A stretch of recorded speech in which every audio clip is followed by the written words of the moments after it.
أعوذ بالله من الشيطان الرجيم بسم الله الرحمن الرحيم Assalamualaikum warahmatullahi wabarakatuh. Bismillah, alhamdulillah, wassalatu wassalamu ala rasulillah Muhammad ibn Abdullah wa ala alihi wa sahbihi wa mawalah. Wala hawla wala quwwata illa billah. Halo, apa kabar anak-anakku semua? Berjumpa lagi di sini bersama Bu Ismi dalam pembelajaran pendidikan agama Islam. وَأَقِيمُوا الصَّلَاةَ وَآتُوا الزَّكَاةَ وَأَقِيمُوا الصَّلَاةَ وَآتُوا الزَّكَاةَ وَأَقِيمُوا الصَّلَاةَ Pada وَآتُوا pertemuan kali ini kita akan الزَّكَاةَ melanjutkan pembahasan tentang zakat mal atau zakat harta. Bagaimana rumus-rumusnya dan bagaimana cara praktek penghitungannya? Mari kita simak video berikut dengan seksama.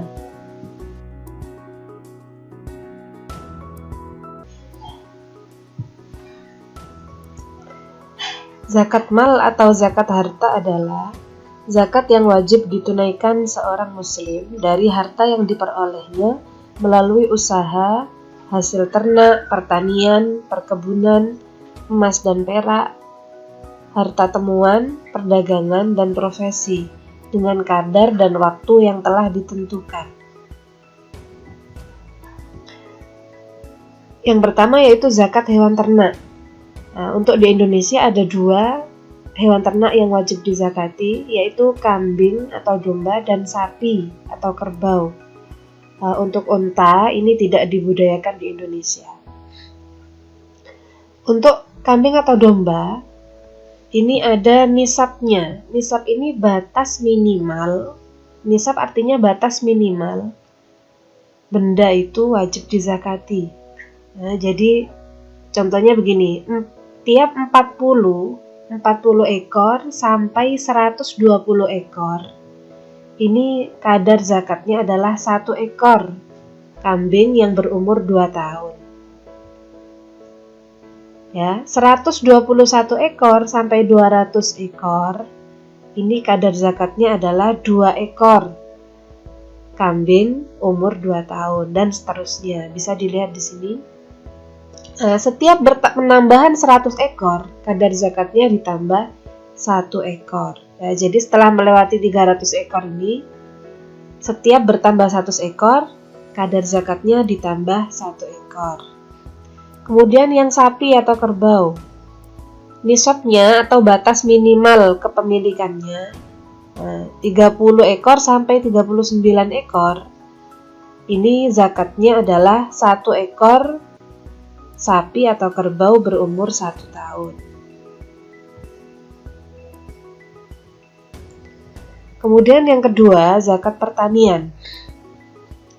Zakat hasil pertanian yang dimaksud adalah makanan pokok seperti beras, jagung, gandum, dan lain-lain, utamanya yang paling banyak dikonsumsi oleh masyarakat setempat. Dikeluarkan setiap kali panen. Ya, jadi mengeluarkan zakatnya setiap kali panen. Jika hasil panennya mencapai nisab. Ingat-ingat ya, nisab tadi, nisab itu batas minimal sesuatu itu wajib dizakati. Nisab hasil pertanian adalah 5 wasak atau setara dengan 750 kg. Bila hasil pertanianmu sudah mencapai angka tersebut, maka wajib dikeluarkan zakatnya, dan bila belum, maka tidak wajib.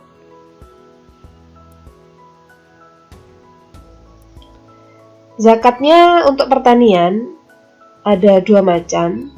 Yang pertama yaitu kadar 10% dari hasil panen itu bila pengairannya tanpa biaya. Jadi misalnya memakai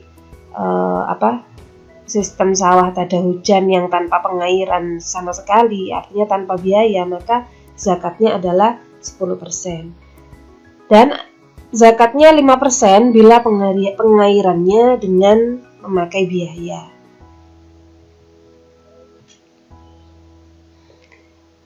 Mari kita coba berhitung anak-anak.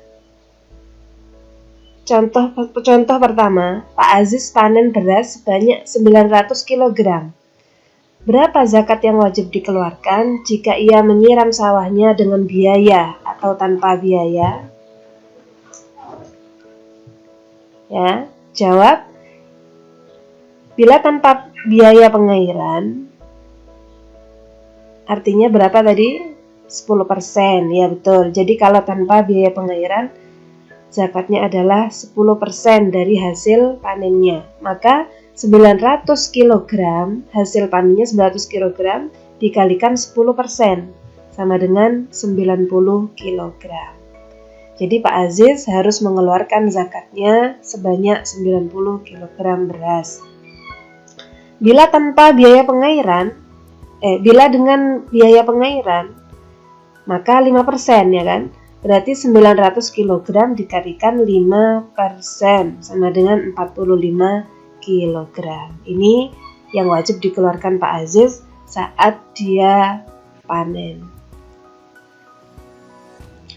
Kemudian yang kedua, Bu Cici panen jagung sebanyak 500 kg. Berapa zakat yang wajib dikeluarkan jika penyiraman dengan biaya? Nah, ini soal yang kedua sudah lebih dikhususkan. Jadi penyiramannya dengan biaya. Ya, silakan ini dijawab anak-anak untuk latihan kalian.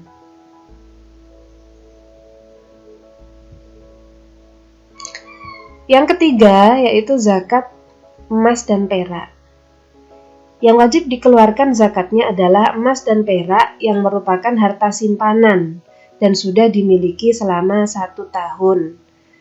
Anak-anakku perlu diingat-ingat bahwa untuk emas dan perak ini memiliki persyaratan yang namanya haul.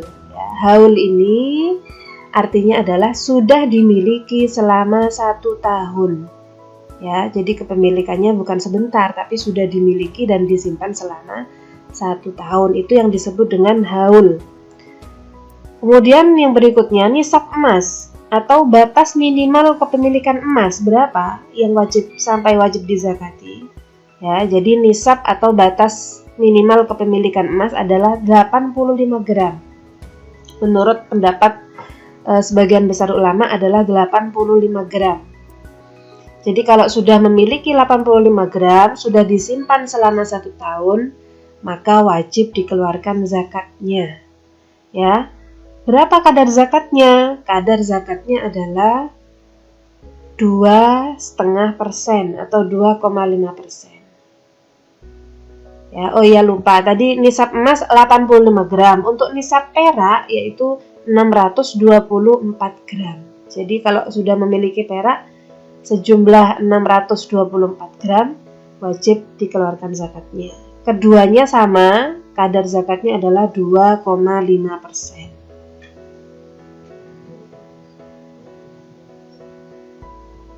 Sudah, mari kita berhitung bersama-sama. Contohnya, Bu Azizah memiliki simpanan emas yang telah mencapai 1 tahun, sebanyak 700 gram emas. Berapa zakat yang harus dikeluarkan bila harga emas saat ini adalah 622.000 per gram? Ya, maka jawabannya jumlah emasnya adalah 700 gram. 700 gram artinya sudah mencapai nisab. Ingat tadi nisab emas yaitu 85 gram. Ini sudah mencapai 700 gram, berarti sudah mencapai nisab, sudah wajib dizakati. Dan di sini ada kata-kata telah mencapai 1 tahun kepemilikan, ya, maka berarti sudah memenuhi syarat haul, yaitu sudah menyimpan emas tersebut selama 1 tahun. Ya, kemudian 700 gram dikalikan harga emas saat ini 622.000. Nah, di sini ketemu 435.400.000. Ya. Sedangkan kadar zakatnya adalah 2,5%, maka tinggal mengalikan 435.400.000 dikalikan 2,5%. Di sini ketemunya 10.885.000, ya. Jadi yang wajib dikeluarkan zakatnya adalah 10.885.000. Yang berikutnya adalah harta temuan atau rikas, yaitu harta terpendam yang ditemukan dan tidak bertuan lagi. Jadi misalnya suatu hari ada orang yang menggali tanah, kemudian di dalamnya ditemukan emas misalnya, atau misalnya ditemukan logam mulia yang lain. Maka selagi tanah itu tidak ada pemiliknya, maka harta yang ditemukan di tanah itu disebut dengan rikas atau harta temuan. Ini hukumnya boleh dimiliki, ya. Bila ada yang menemukan rikas ini, maka bisa menjadi hak milik, namun wajib zakat 20%-nya. Jadi untuk harta temuan, ketika ketemu misalnya nemu emas 2 kilo, maka harus dihitung lagi. Emas itu 2 kilo kalau diuangkan berapa? Jadi dikalikan dengan harga emas saat itu, kemudian dikalikan dengan 20%. Jadi untuk rikas, kadar zakatnya adalah 20%. Dan untuk rikas ini tidak disyaratkan selama 1 tahun. Jadi untuk rikas ketika menemukan itu sudah bisa ditaksir nilainya, maka langsung harus dizakati sebanyak 20%.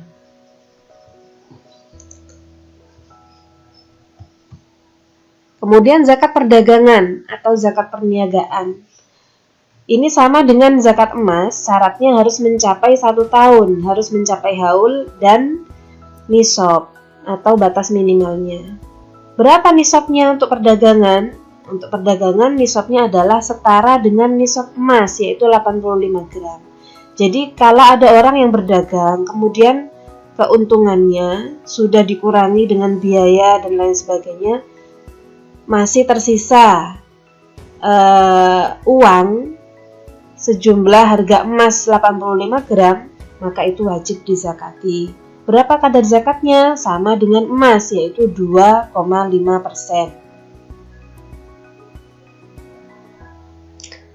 Yang terakhir anak-anak yaitu zakat profesi. Menurut ijtihad para ulama, zakat profesi ini nisabnya sama dengan emas 85 gram dan harus dikeluarkan yang harus dikeluarkan adalah 2,5%. Profesi itu contohnya apa saja? Ya, profesi-profesi yang banyak menghasilkan profit, misalnya saja olahragawan, dokter, guru, dosen, ya.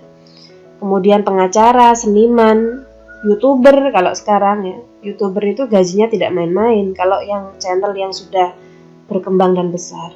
Maka dari profesi yang sedang dijalani, bila menghasilkan harta yang banyak dan setelah dikurangi berbagai biaya kebutuhan hidup masih tersisa dan itu mencapai harga emas 85 gram, masih lebih dari harga emas 85 gram, maka wajib dikeluarkan zakatnya 2,5%. Nah, ini ada syarat-syarat muzaki atau orang yang berzakat. Ya, orang yang berzakat disebut dengan muzaki. Muzaki ini harus beragama Islam, merdeka, yaitu bukan budak atau hamba sahaya. Kemudian harus hartanya dimiliki secara sempurna, bukan pinjaman ataupun bukan milik orang. Dan yang berikutnya, harta mencapai nisab, jadi mencapai batas minimal kepemilikan, dan harta mencapai 1 tahun. Ini untuk yang zakat emas, kemudian zakat profesi, dan juga zakat perdagangan. Kemudian alur penerimaan zakat, yaitu ada penerima zakat yang disebut dengan mustahik. Mustahik ini orang yang berhak menerima zakat.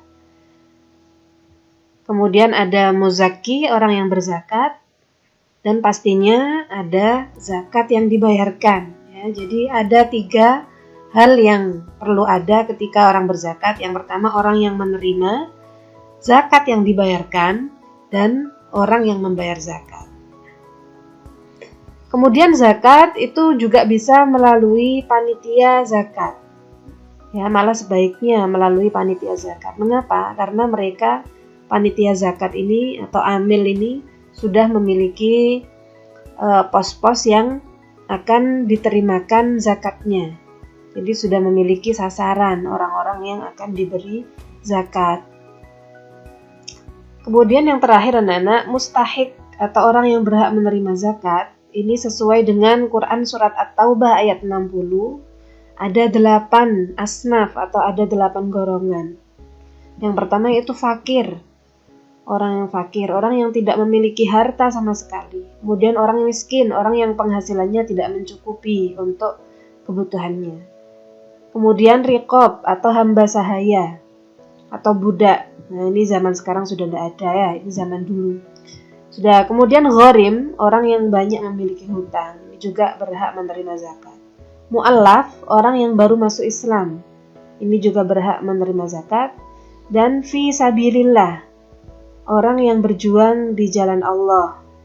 Jadi dia membantu syiar Islam, ya. Itu maka masuk dalam fisabilillah. Kemudian ibnu sabil itu musafir atau orang yang sedang dalam perjalanan dan kehabisan bekal, maka dia berhak menerima zakat. Dan yang terakhir adalah amil zakat atau panitia penerimaan zakat, itu juga berhak menerima zakat. Nah, bagaimana anak-anak? Sudah paham bukan tentang rumus dan tentang cara penghitungan zakat? Mudah-mudahan mendapatkan ilmu yang bermanfaat. Bu Ismi ucapkan terima kasih atas perhatiannya. Bila ada kesalahan, Bu Ismi mohon maaf. Wallahul muwaffiq ila aqwamit thoriq. Wassalamualaikum warahmatullahi wabarakatuh.